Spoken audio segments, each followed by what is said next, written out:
Hammerin' Hank Aaron was a truly great baseball player. He dominated the game for more than 20 years, inspiring others with his professionalism and dedication. Off the field, he was a humble man who worked tirelessly to improve the lives of his fellow humans. He was loved by teammates, fans, and baseball enthusiasts everywhere. Today, we'll look back at his story and marvel at his accomplishments. Hank Aaron's early life. Hank was born in Mobile, Alabama in 1934. He was part of a big family of 8 kids. His family was poor and could not afford luxuries. Hank loved baseball from an early age and had to improvise baseball equipment from whatever material he could find. Sticks and bottle caps replaced bats and balls. In 1949, at the age of 15, he was given a tryout with the Brooklyn Dodgers, but didn't make the team. He continued his education and then signed up to play locally for the Mobile Black Bears, an African-American team. Hank played third base and outfield and was a cross-handed power hitter. He played for $3 a game, which he considered decent pay. In 1951, a baseball scout named Ed Scott spotted Hank and signed him to the Indianapolis Clowns, who played in the Negro American League.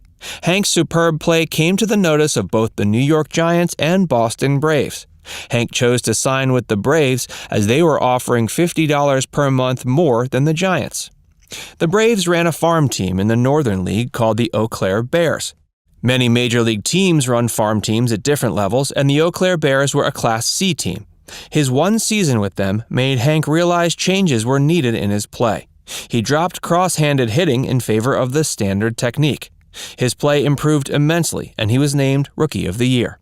The following season, Hank was promoted. He joined the Class A Jacksonville Braves in the South Atlantic League. This was a racially integrated team playing in the South. With Jim Crow laws prevailing, Hank met with both the effects of racial segregation and racially inspired abuse. The manager of the Braves was the great Ben Garrity. He took Hank under his wing, and years later, Hank credited Garrity with making him the star player he became. Major League Baseball. In 1954, Hank got the opportunity to prove himself in a major league game. When the Milwaukee Braves' Bobby Thompson broke his ankle in a training game, Hank was called up. During the game, he played left field and ended up hitting a home run. He did so well, he was given a major league contract and took the number 5. Later in the season, Hank broke his own ankle, and when he returned, changed to number 44. This became a lucky number for him. Hank was at the top of his game for the next 20 years. He started winning awards early on and amassed more and more as his career progressed. He got the nickname Hank during the early years with Milwaukee. He'd always been called Henry by both family, friends, and teammates. By nature, he was quiet and rather reserved, and the public relations director of the Braves thought Hank might suggest he was a more approachable character. It didn't take long for the name to stick, and shortly after, it was added to and became Hammerin' Hank and Hammer Hank. Even opposing teams got in on the action, creating the nickname Bad Henry because of how challenging it was to play against him. He had the reputation of attacking every ball pitched to him, however difficult. In 1957, Milwaukee won the World Series, defeating the champion New York Yankees 4-3. They failed to repeat the following year, but Hank won his first Gold Glove. He would go on to win 2 more during his career. In 1963, Hank almost scooped the Triple Crown. He hit 44 home runs and 130 RBI, both of which led the league. In batting average, though, he came in 3rd place. The next big change in Hank's playing came in 1965 when the Milwaukee Braves moved down to Atlanta and changed their name to the Atlanta Braves. Career milestones. It was while playing for Atlanta that Hank reached his biggest career milestones.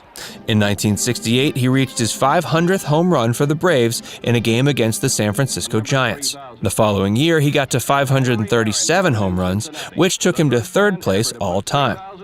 1970 saw 2 more milestones. In May, he got his 3,000th hit while playing against the Reds.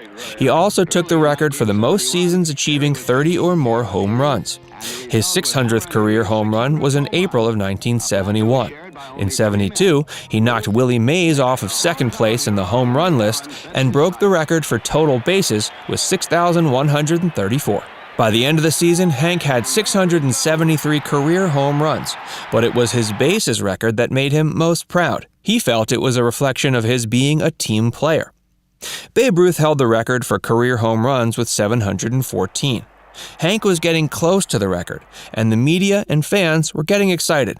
He was receiving so much mail that the Braves had to hire a secretary to assist him wading through it all. In fact, the U.S. Postal Service awarded him a plaque since he had received more mail than anyone other than politicians. Sadly, some of the mail was racist hate mail and even included death threats. Hank rose above it all and continued his quest for glory. Despite all the excitement and anticipation, the 1973 season ended with Hank one home run short of Babe Ruth's record. Fans and media had to wait until the start of the 74 season to see it broken. Hank tied the record in the first game against the Cincinnati Reds in Cincinnati. The Braves wanted to see the record broken in Atlanta, and that's just what Hank did. On April 8, 1974, in the Braves game against the LA Dodgers, Hank scored career home run number 715 off pitcher Al Downing. The celebrations erupted immediately, with fans jumping into the field and commentators for TV and radio summoning their most eloquent words. At this point in Hank's story, we'll pause to appreciate the full significance of his achievement. Here at Factsverse, we enjoy bringing you inspiring stories like Hank's. Don't forget to like this video and subscribe to Factsverse for more videos like this. Hank didn't stop there, as he went on to reach 733 career home runs before leaving Atlanta and returning to Milwaukee for a 2-year stint with the Brewers. This meant he could play in the American League as a designated hitter and not play in the field. Babe Ruth also held the RBI record, which Hank broke in 1975. He played his last All-Star game in '75, 20 years after he played his first. In the Brewers game against the California Angels on July 20th, 1976, Hank hit his 755th career home run. This was his last one, and the record stood until 2007, when it was broken by Barry Bonds. After retirement, the 1976 season was Hank's last as a player. He became an executive with the Braves, rising to vice president, and so became one of the first players from an ethnic minority background to reach high-level management in baseball. He also joined Turner Broadcasting System in 1980 and took on the role of vice president for business development with the Airport Network. He published an autobiography, I Had a Hammer, in 1990. He also developed a thriving business empire during his retirement. He founded the Hank Aaron Automotive Group, which held dealerships for Toyota, Land Rover, Mini, Honda, and Hyundai across Georgia. He also owned Hank Aaron BMW in Union City, Georgia. He also owned a chain of restaurants numbering 30 outlets across the U.S. Hank was inducted into the Baseball Hall of Fame in 1982. In 1988, his time playing with Milwaukee and the Eau Claire Bears was honored by the Wisconsin Athletic Hall of Fame. A section of highway in Atlanta has been named after him, and in Mobile, Alabama, the Hank Aaron Stadium hosts the Mobile Bay Bears baseball team. In Milwaukee, a trail alongside the Menominee River has been named the Hank Aaron State Trail. In 2001, President Bill Clinton awarded Hank the Presidential Citizens Medal, and a year later, President George W. Bush honored him with the Presidential Medal of Freedom. Princeton University honored Hank in 2011 with an honorary doctorate in the humanities. And in 2015, Hank received the inaugural Portrait of a Nation Prize. Just to complete Hank's list of honors, we have to add that in 2016, Emperor Akihito of Japan honored him with the Order of the Rising Sun. Hank Aaron was certainly a great baseball player, with a more than 20-year record of high achievement. He broke records, stood up to racism, and all the while affected a humble and courteous manner. He lived a distinguished and successful life and has inspired generations of young baseball players. What do you remember most about Hank Aaron's career? Let us know in the comments section.